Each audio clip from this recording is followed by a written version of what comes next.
Welcome to only IAS. स्वागत है आप सभी लोगों का प्रीलिम बूस्टर न्यूज डिस्कशन में। आज है 26 अप्रैल 2021।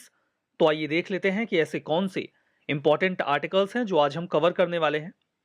उसके पहले ये इन्फॉर्मेशन है आईडीएमपी के बारे में। लास्ट ईयर ओनली आईएएस ने लॉन्च किया था DPP programme, dedicated prelims programme. इस बार इसमें मीन्स के एलिमेंट्स को ऐड किया गया है, जिसमें एनसीईआरटी के वीडियो लेक्चर्स होंगे, टेस्ट होंगे। लगभग 6000 जीएस के एमसीक्यूज पूरे आपके कोर्स में सॉल्व करवाए जाएंगे।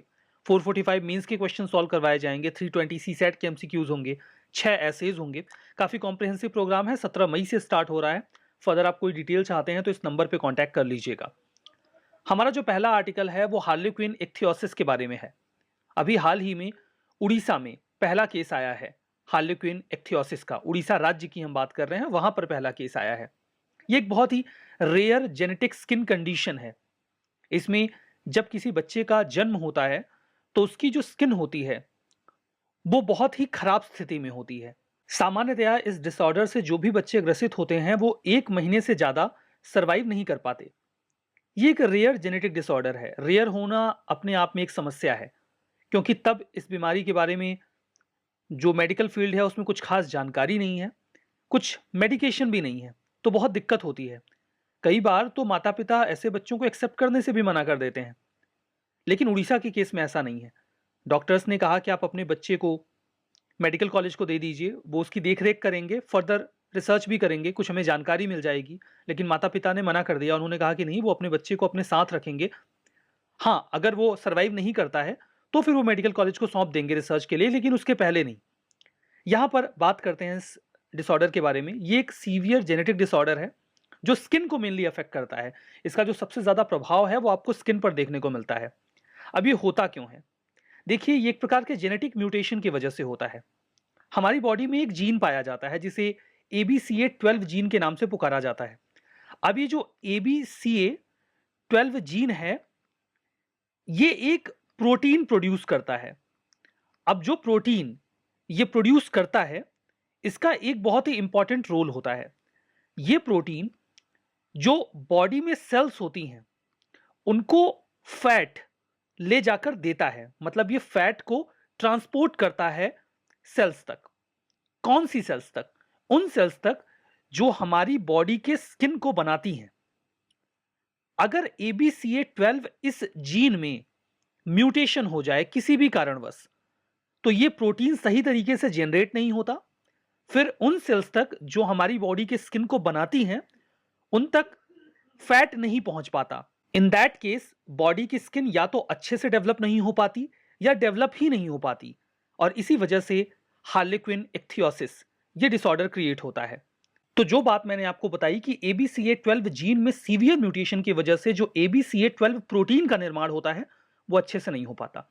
लिपिड का ट्रांसपोर्ट नहीं होता, यानी कि फैट और जो बाकी जरूरी चीजें हैं जो स्किन का निर्माण करते हैं वो सही से पहुंच नहीं पाते, और स्किन बहुत बुरी तरीके से अफेक्ट होता है। स्किन पर इसका क्या इंपैक्ट होता है? स्किन डायमंड शेप के प्लेट्स में टूटने लगती है। कई सारे क्रैक्स क्रिएट हो जाते हैं बॉडी की स्किन पर, और कई बार वो स्केली हो जाती है, बिल्कुल वैसे जैसे मछलियों की स्किन होती है। इसीलिए तो इसे इक्थियोसिस कहा जाता है। इक्थियोसिस ग्रीक वर्ड इक्थस से बना है, जिसका मतलब फिश होता है। इसी वजह से स्किन के शेप की वजह से ही इसे ये नाम दिया गया है। ये बहुत ही रेयर है। 3 मिलियन बर्थ में कोई एक ऐसा केस आता है। अभी तक जो नोन हिस्ट्री है इस डिसऑर्डर की, उसमें पूरी दुनिया में 200 से 250 केस ही आए हैं। इसका कोई क्योर नहीं है। चूंकि इसके बारे में कुछ खास जानकारी नहीं है तो कोई क्योर भी नहीं है। यूजुअली ट्रीटमेंट में यही होता है कि स्किन को प्रोटेक्ट किया जाए, इन्फेक्शन को प्रिवेंट करने की कोशिश की जाए। ट्रीटमेंट के नाम पर बस यही किया जा पाता है। ठीक है, हमारा जो नेक्स्ट आर्टिकल है वो एनर्जी ट्रांजिशन इंडेक्स 2021 के बारे में है।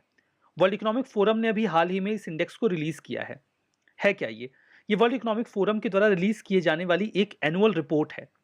पर्पस बिल्कुल सिंपल है कि पॉलिसी मेकर्स को और बिजनेसेस को यह जानकारी दी जा सके कि आप कितनी इफिशिएंटली ग्रीन एनर्जी की ओर ट्रांजिशन में जा रहे हैं। अगर आप नहीं जा पा रहे हैं तो फिर आप प्लान बनाइए उसके हिसाब से और जाने का प्रयास करिए। जो ETI है, एनर्जी ट्रांजिशन इंडेक्स, ये दिखाती है कि कंट्रीज कितनी तैयार हैं सिक्योर, सस्टेनेबल, अफोर्डेबल और इंक्लूसिव एनर्जी सिस्टम के लिए। एक ऐसा एनर्जी सिस्टम जो हमारे एनवायरमेंट को कम नुकसान पहुंचाएगा। इस इंडेक्स में 115 देशों को रैंक किया जाता है 3 डायमेंशंस में। इकोनॉमिक डेवलपमेंट और ग्रोथ में क्या रोल है एनर्जी ट्रांजिशन का, क्या जो एनर्जी सोर्सेस हम इस्तेमाल कर रहे हैं वो एनवायरमेंटली सस्टेनेबल हैं, और एनर्जी सिक्योरिटी और एक्सेसिबिलिटी की ओर कितना काम किया जा रहा है। इन डायमेंशंस का इस्तेमाल करके रैंक किया जाता है देशों को। क्या निकल के आया इस बार की रैंकिंग में, इस बार के इंडेक्स में? स्वीडन ने टॉप किया है, इसके बाद नंबर है नॉर्वे और डेनमार्क का। इंडिया की रैंक 115 देशों में 87th है, कुछ खास अच्छी नहीं है। वर्ल्ड इकोनॉमिक फोरम की बात करते हैं जो ये इंडेक्स रिलीज करते हैं। ये स्विट्जरलैंड का एक नॉन प्रॉफिट फाउंडेशन है जिसे 1971 में स्टैब्लिश किया गया था। स्विट्जरलैंड के जिनेवा में ये बेस्ड है। स्विट्जरलैंड की जो गवर्नमेंट है वो इसे एक ऐसे इंटरनेशनल इंस्टीट्यूशन के तौर पर रिकॉग्नाइज करती है जो पब्लिक प्राइवेट कोऑपरेशन के लिए वर्क कर रहा है। मिशन इनका यह है कि दुनिया की स्थिति को इंप्रूव करना चाहते हैं, जिसके लिए ये लगातार खुद को इंगेज करते हैं बिजनेसेस के साथ, पॉलिटिकल एसोसिएशंस के साथ, एकेडमिक जो इंस्टीट्यूशंस हैं उनके साथ और लीडर्स के साथ। WEF की कुछ और भी इंपॉर्टेंट रिपोर्ट्स हैं: global competitiveness report, global gender gap report, global risk report और global travel and tourism report. तो वर्ल्ड इकोनॉमिक फोरम की सभी रिपोर्ट्स को आप याद रखिएगा। यूपीएससी अक्सर सिंपली पूछ लेती है कि कौन सी रिपोर्ट कौन रिलीज करता है। हमारा नेक्स्ट आर्टिकल विराफिन ड्रग के बारे में है। Drug controller general of India ने अभी हाल ही में इस दवाई के इमरजेंसी यूज को अलाउ कर दिया है। विराफिन ड्रग, इसे इंडिया की एक बहुत ही इंपॉर्टेंट फार्मास्यूटिकल कंपनी ने तैयार किया है जिसका नाम जाइडस कैडिला है। देखिए, कोविड-19 अगर बहुत सीवियर कंडीशन में नहीं है, मॉडरेट कंडीशन में है, तो एडल्ट्स में, एडल्ट्स का मतलब है कि ऐसे लोग जिनकी उम्र 18 साल से अधिक है, उनको यह दवाई दी जा सकती है। विराफिन एक एंटीवायरल ड्रग है, मतलब वायरस के खिलाफ वर्क करती है। सबक्यूटिनेशली एडमिनिस्टर्ड होती है, यानी कि इसको, ये कोई दवा नहीं है, टेबलेट नहीं है कि आप पानी के साथ इसको ले लेंगे। इसको इंजेक्ट करना पड़ता है इंजेक्शन से स्किन के भीतर। मैन्युफैक्चर किया गया है जाइडस कैडिला के द्वारा। इस ड्रग को ओरिजिनली तो देखिए लिवर डिसीज के ट्रीटमेंट के लिए बनाया गया था। मेनली हेपेटाइटिस बी और सी के वायरस जो लिवर को डैमेज करते हैं उससे बचाने के लिए दवाई को बनाया गया था। लेकिन जब कोविड-19 काफी सीवियर होने लगा तो फिर टेस्ट किया गया कि क्या ये कोविड-19 पर भी वर्क करेगा क्या, थोड़े बहुत मॉडिफिकेशन के साथ। तो ये पाया गया कि अगर मॉडरेट लेवल पे कोई व्यक्ति इन्फेक्टेड है तो उसको अगर ये दवाई दी जा रही है तो 7 दिनों के भीतर उसकी रिपोर्ट निगेटिव हो जा रही है और काफी सिग्निफिकेंट इंप्रूवमेंट देखने को मिल रहा है। एट द सेम टाइम कोई ऐसा व्यक्ति जिसको ये दवा दी जा रही है उसको ऑक्सीजन की भी कम आवश्यकता पड़ रही है।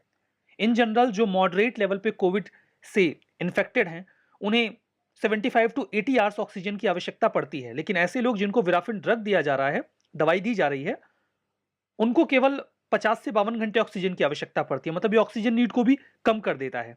और 7 दिनों के भीतर यूजुअली जो भी केसेस टेस्ट किए गए, अभी तक 250 लोगों पर टेस्ट किया गया है, तो 91% केसेस में 7 डेज के भीतर रिपोर्ट निगेटिव आ गई है। इसीलिए इमरजेंसी अप्रूवल मिलने के बाद अब जो मेडिकल स्पेशलिस्ट हैं, डॉक्टर्स हैं, हॉस्पिटल्स हैं, वो इस दवाई को प्रिस्क्रिप्शन में रख सकते हैं और इस दवाई का इस्तेमाल कर सकते हैं। हमारा नेक्स्ट आर्टिकल प्रधानमंत्री गरीब कल्याण अन्न योजना के बारे में है। यूनियन गवर्नमेंट ने अभी अनाउंस किया है कि 5 केजी जो फूड ग्रेन 80 करोड़ बेनिफिशियरीज को पहले जो उनको मिलता था उसके ऊपर जो दिया जा रहा था वो अभी वापस से मई और जून महीने के लिए एप्लीकेबल किया जाएगा। देखिए, प्रधानमंत्री गरीब कल्याण अन्न योजना को अनाउंस किया गया था पिछले साल, यही जो समय था अप्रैल का समय, उसी समय। उद्देश्य ये था कि चूंकि लॉकडाउन लगाया गया था लास्ट ईयर, तो लोगों के पास फूड रिसोर्सेज की कमी हो गई थी।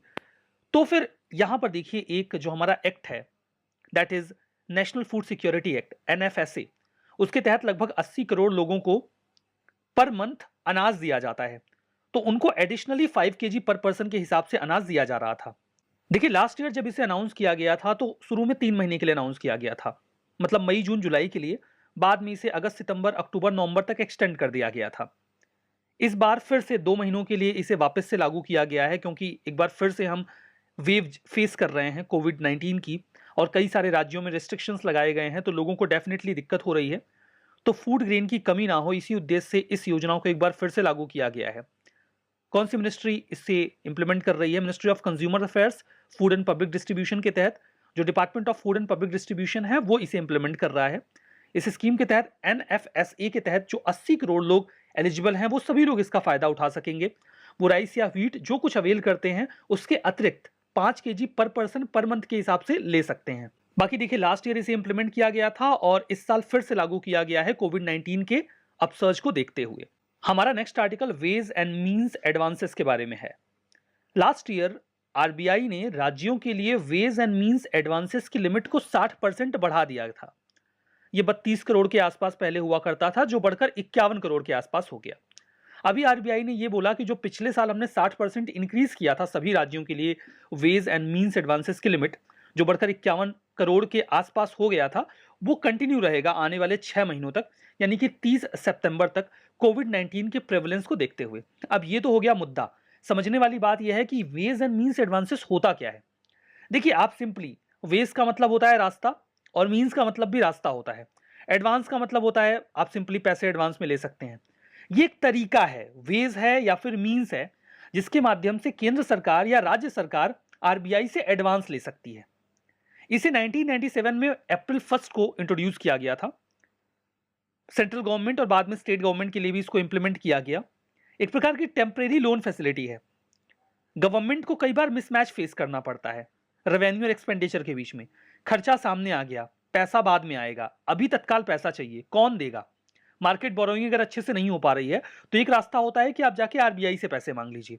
ये जो 51,000 करोड़ की बात हो रही है, ये किसी एक राज्य या यूटी के लिए नहीं है, ये सभी राज्य और यूटीज के लिए है। सबका कैटेगराइजेशन है, कौन कितना निकाल सकता है। लाइक उत्तर प्रदेश जो है वो 5-5.5 करोड़ के आसपास निकाल सकता है, देन महाराष्ट्र निकाल सकता है। तो इसे हर राज्य की एक लिमिट होती है जो आरबीआई से वो ले सकते हैं। तो इतना क्लियर हो गया कि वेज एंड मींस एडवांसेस एक टेम्परेरी लोन फैसिलिटी है, जिसमें केंद्र और राज्य आरबीआई से कुछ समय के लिए पैसा उधार ले सकते हैं, जो उन्हें वापस चुकाना होता है। तो कितने समय के लिए ले सकते हैं? 3 महीने के भीतर उन्हें चुकाना पड़ता है। अब ऐसा भी नहीं है कि फ्री फोकट में पैसा मिल रहा है। आरबीआई पैसा आपको दे देगी और कोई इंटरेस्ट वगैरह चार्ज नहीं करेगी, ऐसा बिल्कुल नहीं है। इंटरेस्ट चार्ज करेगी, तो कितना चार्ज करेगी? उतना जितना कि उस समय रेपो रेट होगा। अब इस सवाल का जवाब आप मुझे कमेंट बॉक्स में देंगे कि वर्तमान में रेपो रेट क्या चल रहा है, ये आपको बताना है, ठीक है। डब्ल्यूएमए की जो लिमिट है वो म्यूचुअली डिसाइड की जाती है आरबीआई और गवर्नमेंट के द्वारा कि कितना आरबीआई देगी और कितना आप अप टू ले सकते हैं, और 3 महीने के भीतर आपको रिटर्न करना होगा। ऐसा भी नहीं है कि सपोज करिए कि उन्होंने कह दिया कि आप हम 51,000 करोड़ ही राज्यों को देंगे, उसके ऊपर नहीं देंगे, और राज्यों को ज्यादा जरूरत है तो फिर वो कैसे लेंगे। लाइक एग्जाम्पल के तौर पर कि उत्तर प्रदेश 5 करोड़ ले सकता है और उत्तर प्रदेश को चाहिए 10 करोड़, तो फिर क्या करेंगे? ले सकते हो आप, जो आपको लिमिट दी गई है उसके ऊपर आप पैसे आरबीआई से मांग सकते हो डब्ल्यूएमए के तहत, लेकिन फिर आपको ब्याज ज्यादा देना पड़ेगा। जो भी रेपो रेट है उसके ऊपर 2% एडिशनली आपको पे करना पड़ेगा। तो ये जो लिमिट इंक्रीज की गई है डब्ल्यूएमए की, पहले 32,000 करोड़ थी, फिर बढ़ा के अभी 51,000 करोड़ कर दिया गया है। इसका फायदा ये होगा कि देखिए कोविड-19 की वजह से सरकार को अब ज्यादा खर्चा करना पड़ रहा है। इन दैट केस अगर उन्हें जरूरत पड़ती है तो वो आरबीआई से पैसे ले पाएंगे, उन्हें थोड़ी सी सहूलियत हो जाएगी, आसानी हो जाएगी। हमारा अगला आर्टिकल स्वामित्व स्कीम के बारे में है। इस स्कीम को अभी हाल ही में सारे स्टेट्स के लिए एक्सटेंड कर दिया गया है। पहले ये केवल 9 राज्यों में ही लागू की गई थी। बैकग्राउंड ये है कि 24 अप्रैल 2020 को पिछले साल पंचायती राज दिवस के दिन इसे लॉन्च किया गया था। इस स्कीम में होगा क्या? देखिए जो रेसिडेंशियल लैंड है किसी भी गांव के व्यक्ति के पास, उसे मैप किया जाएगा मॉडर्न टेक्नोलॉजी का इस्तेमाल करके, जैसे कि ड्रोन्स का इस्तेमाल करके। उनकी जमीन को मैप करने के बाद फिर उन्हें एक प्रॉपर्टी कार्ड दिया जाएगा कि ये जमीन आपकी है। अब इतने से अगर क्लियर ना हुआ हो तो चलिए मैं आपको बताता हूं कि जब आईएनसी, इंडियन नेशनल कांग्रेस, देश की आजादी की लड़ाई लड़ रही थी तो उन्होंने वो लोगों से वादा कर रखा था कि जब देश आजाद होगा तो हम लैंड का रीडिस्ट्रीब्यूशन करेंगे। देश आजाद हुआ और लैंड रिफॉर्म्स आए। लैंड रिफॉर्म की कहानी लंबी है, काम की बात करते हैं। लैंड रिफॉर्म में छोटे छोटे टुकड़ों में लोगों को लैंड रीडिस्ट्रीब्यूट किया गया। चूंकि काम बहुत ज्यादा था, पूरे देश में ये काम किया जाना था, कुछ तकनीकी पेच भी थे, लीगल इश्यूज भी थे, तो वो जल्दी से जल्दी ये काम करना चाहते थे। तो ये काम उन्होंने केवल एग्रीकल्चरल लैंड के लिए ही किया।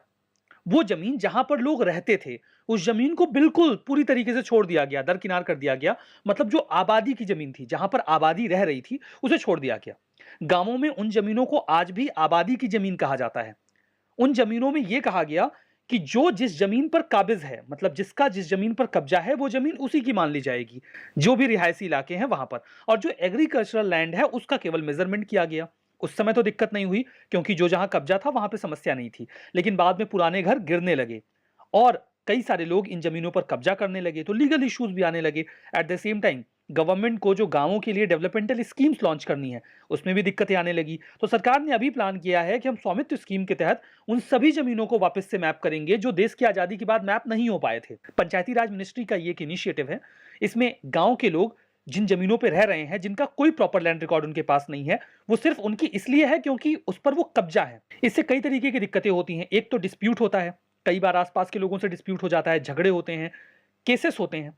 दूसरा, गवर्नमेंट स्कीम्स को इंप्लीमेंट करने में प्रॉब्लम होती है, फ्रेम करने में प्रॉब्लम होती है।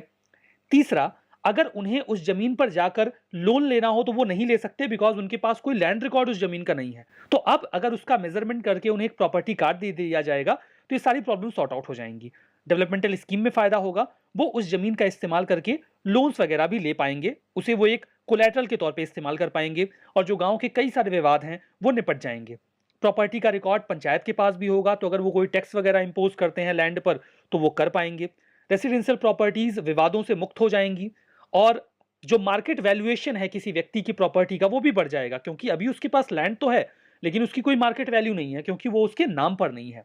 प्रॉपर्टी का एक्यूरेट रिकॉर्ड हो जाएगा, तो टैक्स कलेक्शन में आसानी होगी, डेवलपमेंटल प्लान्स बनाने में दिक्कत नहीं होगी, और अगर कोई जमीन पर जबरदस्ती कब्जा कर रहा है तो उसके लिए भी हमारे पास प्रॉपर डेटा रिकॉर्ड होगा। हमारा next article state of global climate report 2020 के बारे में है। वर्ल्ड मेट्रोलॉजिकल ऑर्गेनाइजेशन ने इस रिपोर्ट को अभी हाल ही में रिलीज किया है। क्या निकल के आया इस रिपोर्ट में? 2020 हाल फिलहाल के 3 सबसे गर्म सालों में से एक रहा। इसके पहले के 2 जो सबसे गर्म साल थे वो 2016 और 2019 थे। ग्रीन हाउस गैसेस के बारे में जो जानकारी मिली दैट वाज कि 2019 और 2020 में लगातार ग्रीन हाउस गैसेस का जो कॉन्सेंट्रेशन है वो इंक्रीज हुआ है, जबकि 2020 में कोविड-19 की वजह से बहुत सारी एक्टिविटीज बंद हो गई थी और ग्रीन हाउस गैसेस रिड्यूस कर गई थी। स्टिल उनका जो कॉन्सेंट्रेशन है वो लगातार बढ़ता रहा है। ओशंस की बात करें तो 2020 में हाईएस्ट हीट कंटेंट रिकॉर्ड किया गया है ओशंस में। 80% ओशन सर्विस एरिया, जहां से हम कोई भी सर्विस ओशन से एक्सेस करते हैं, वहां पर हमने कम से कम एक मरीन हीट वेव जरूर देखा। मरीन हीट वेव में होता यह है कि पानी का टेम्परेचर कुछ समय के लिए बढ़ जाता है, बहुत नुकसान होता है इसका।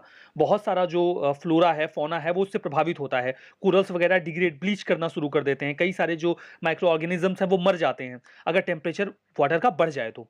सी लेवल राइज की बात करें तो लगातार सी लेवल राइज हो रहा है आइस सील्ट की मेल्टिंग की वजह से। अब ये तो ओवरऑल बात हो गई। इंडिया की बात करते हैं। 1994 के बाद इंडिया ने वेटेस्ट मानसून फेस किया। 9% सरप्लस रेनफॉल हुआ, जिससे सीवियर फ्लड्स और लैंडस्लाइड्स इंडिया में आई। साइक्लोन अम्फान ने कोलकाता को हिट किया मई 2020 में। ये कॉस्टलीस्ट ट्रॉपिकल साइक्लोन रहा जो नॉर्थ इंडियन ओशियन रीजन को हिट करता है। लगभग इससे $14 बिलियन US का लॉस हुआ है। अब ये सब क्लाइमेट चेंज की वजह से ही हो रहा है, जो एनोमली हमें देखने को मिल रही है। ठीक है, वर्ल्ड मेट्रोलॉजिकल ऑर्गेनाइजेशन की बात करें तो इंटरगवर्नमेंटल ऑर्गेनाइजेशन है। 1950 में WMO कन्वेंशन के तहत बनाया गया था। WMO के पहले एक बॉडी हुआ करती थी, नाम था इंटरनेशनल मेट्रोलॉजिकल ऑर्गेनाइजेशन। इसे 1873 के वियना इंटरनेशनल मेट्रोलॉजिकल कांग्रेस के बाद बनाया गया था। बाद में उसी का नाम बदल के WMO रख दिया गया। 193 मेंबर स्टेट्स और टेरिटरीज इसका हिस्सा हैं। इंडिया भी इसका मेंबर है। सिग्निफिकेंस ये है कि यूनाइटेड नेशंस की स्पेशलाइज्ड एजेंसी है, हेडक्वार्टर स्विट्जरलैंड के जिनेवा में है। तो ये सारी बातें तो हो गई WMO के बारे में। अब यहां पर कुछ स्टेटमेंट है, आपको ट्रू एंड फॉल्स बताना है। हेराल्यूकिन इक्थियोसिस सीवियर जेनेटिक डिसऑर्डर है जो मेनली हमारे बॉडी के इंटरनल ऑर्गन को अफेक्ट करता है। Energy transition index 2021 annual report है वर्ल्ड बैंक की। विराफिन ड्रग, ये एक एंटीवायरल ड्रग है। फार्मा मेजर जिसका नाम जाइडस कैडिला है, उन्होंने इसे बनाया है। Ways and means advances, WMA की जो लिमिट है वो RBI अकेले ही डिसाइड करता है। WMO स्पेशलाइज्ड एजेंसी है यूनाइटेड नेशंस की। बताइए कौन सा स्टेटमेंट सही है, कौन सा गलत है, जवाब कमेंट बॉक्स में दीजिएगा। पूरे सेशन की PDF ओनली आईएएस के टेलीग्राम चैनल पे मिलेगी, लिंक डिस्क्रिप्शन बॉक्स में है। बाकी आप only IAS nothing else search भी कर सकते हैं। तो चलिए आज के इस सेशन में यहीं पे रुकते हैं। बहुत बहुत धन्यवाद।